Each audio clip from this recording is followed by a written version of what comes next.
Hello, welcome to English 911. My name is Skyla. This last week, I've spent so much time reading your letters, and I'm just so happy that you could join me today as I share with you what I've found out and hopefully what will be new and interesting for you as well. Our first letter is from Sergey.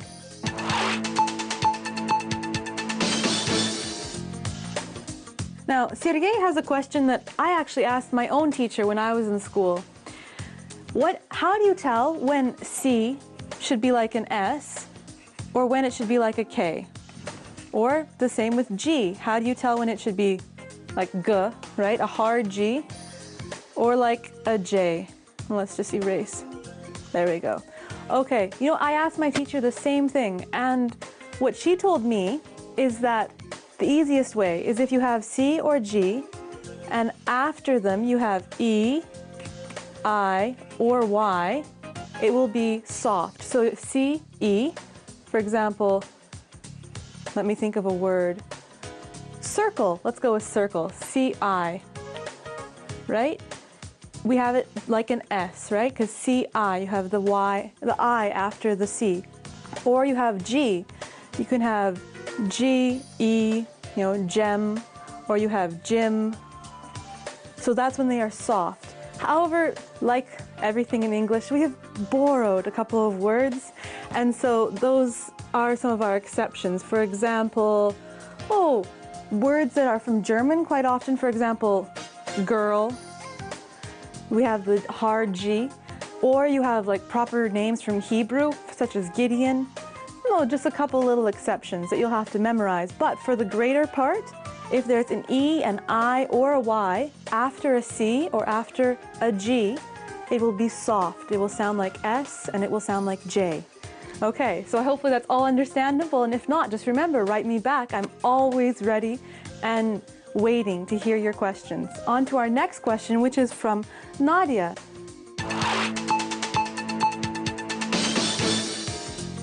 Okay, Nadia asks us, where should commas and periods go? Inside quotation marks or outside quotation marks?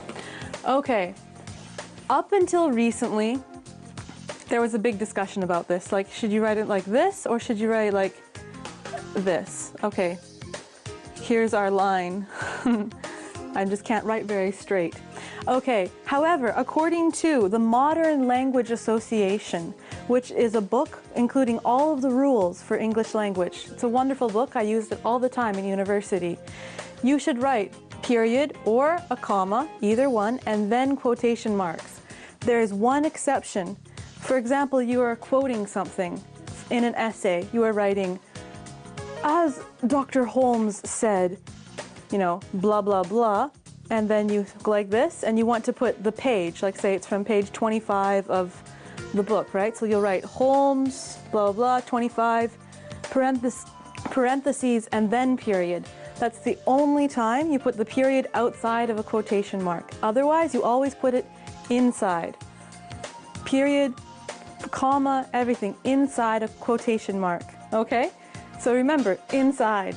And now on to our last question of today, which is from Roma. Now, Roma asks another interesting question. How much is a few? He says, I always learned that a few was 3 and a couple was 2. But people ask me for a few dollars and say they will return them in a couple of days. But they don't return the money in 2 days. Okay, so Roma, here's our problem with a few and a couple. Technically, a couple does mean 2. Technically, right? It's from our old use of, like, for example, 2 couple is what we would say about a man and woman getting married. We would call it that. Or you'd have a couple of cows, they're getting tied together. So here you have like putting 2 things together is coupling. However, you have the problem that the precise number now is vague. We don't say for sure that it means 2. In fact, if you read Merriam-Webster's Collegiate Dictionary, it actually says that a couple is an indefinite small number, or a few. Lovely, right? couple can also mean a few.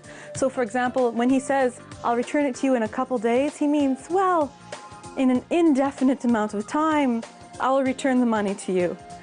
Okay, and now for a few.